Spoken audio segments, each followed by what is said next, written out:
A história da Revolução Chinesa é uma das mais marcantes do século XX, não apenas pela transformação radical que provocou na China, mas também porque redefiniu o equilíbrio de forças no mundo durante a Guerra Fria.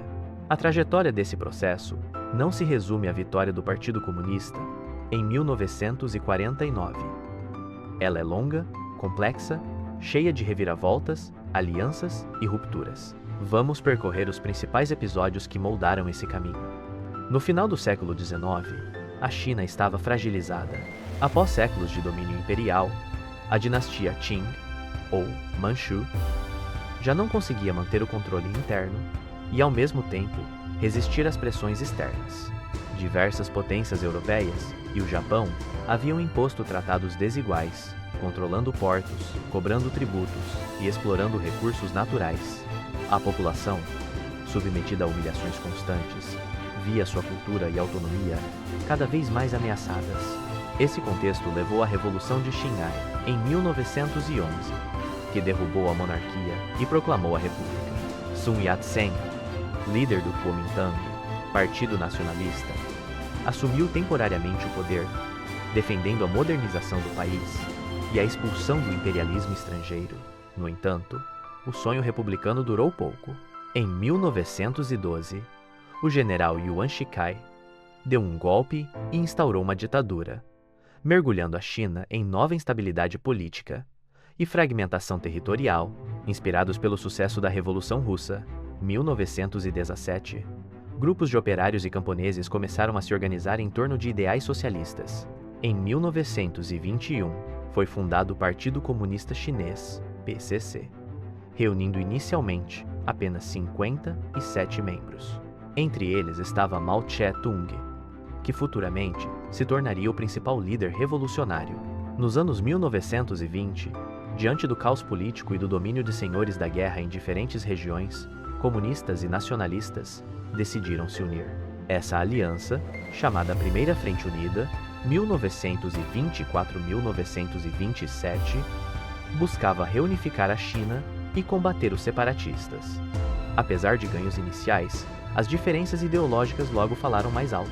O Kuomintang, sob Chiang Kai-shek, rompeu a aliança e iniciou uma violenta perseguição aos comunistas. Derrotados em várias batalhas, os comunistas iniciaram em 1934 uma retirada épica, a Grande Marcha. Por cerca de 12 mil quilômetros, centenas de milhares de soldados do Exército Vermelho atravessaram montanhas, rios e desertos sob ataques constantes. Apenas cerca de 30 mil chegaram ao destino final, na província de Shanxi. Apesar das perdas, foi nesse momento que Mao Tse-tung consolidou sua liderança política e militar.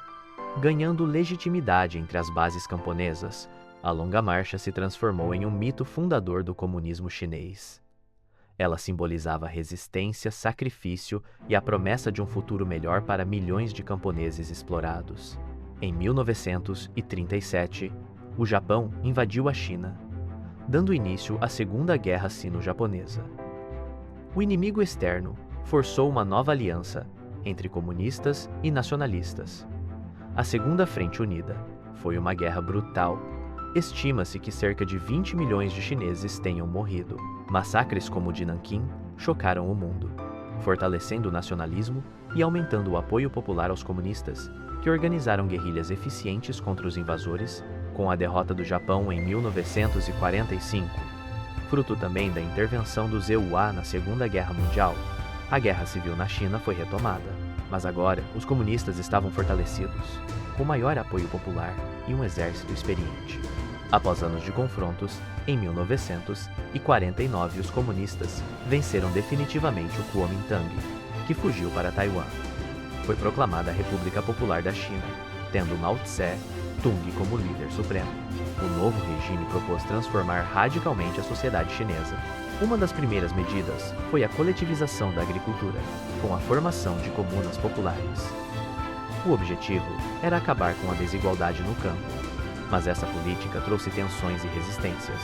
Em 1958, Mao lançou o grande salto adiante, um ambicioso plano de industrialização e aumento da produção agrícola. No entanto, as metas irreais e a má gestão levaram a uma das maiores tragédias do século.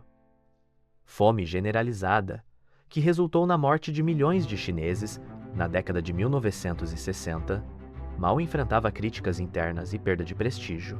Para recuperar seu poder, lançou a Revolução Cultural, um movimento destinado a eliminar qualquer traço de influência capitalista ou burguesa dentro da sociedade chinesa.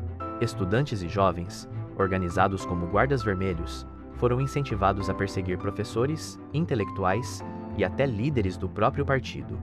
O Livro Vermelho de Mao se tornou símbolo dessa era. O movimento mergulhou o país no caos. Universidades foram fechadas, a cultura tradicional destruída e milhões sofreram perseguições. Ainda assim, a Revolução Cultural consolidou a imagem de Mao como líder incontestável até sua morte em 1976, embora comunistas, China e a União das Repúblicas Socialistas Soviéticas divergiam em muitos pontos. Enquanto Moscou defendia uma linha mais diplomática, Mao acreditava na necessidade de revoluções permanentes. As tensões culminaram no racha sino-soviético, levando a China a buscar alternativas estratégicas. Em 1972, Mao recebeu o presidente do ZEWA, Richard Nixon, em Pequim, iniciando a aproximação entre os dois países em plena Guerra Fria. Com a morte de Mao, em 1976, o país iniciou uma nova fase.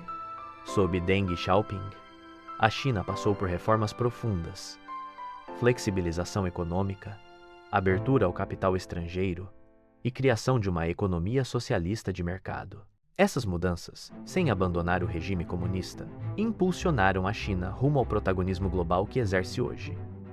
A Revolução Chinesa não foi um único evento, mas um processo de décadas, iniciado com a queda da monarquia em 1911 e culminando na consolidação da República Popular em 1949. Sua trajetória foi marcada por episódios de resistência, como a Grande Marcha, tragédias como o Grande Salto Adiante, radicalismos como a Revolução Cultural, mas também pela transformação estrutural de um dos países mais populosos do mundo. Hoje, compreender a Revolução Chinesa é fundamental para entender o papel que a China desempenha no cenário internacional. Foi nesse período que o país deixou de ser um território fragmentado e dominado por potências estrangeiras para se tornar um dos principais atores da política e da economia mundial. Se você gostou desse conteúdo, inscreva-se no canal Rocha Sapiens, ative o sininho, deixe seu like e compartilhe. Aqui, nós desvendamos os grandes episódios da história mundial para entender o presente e refletir sobre o futuro.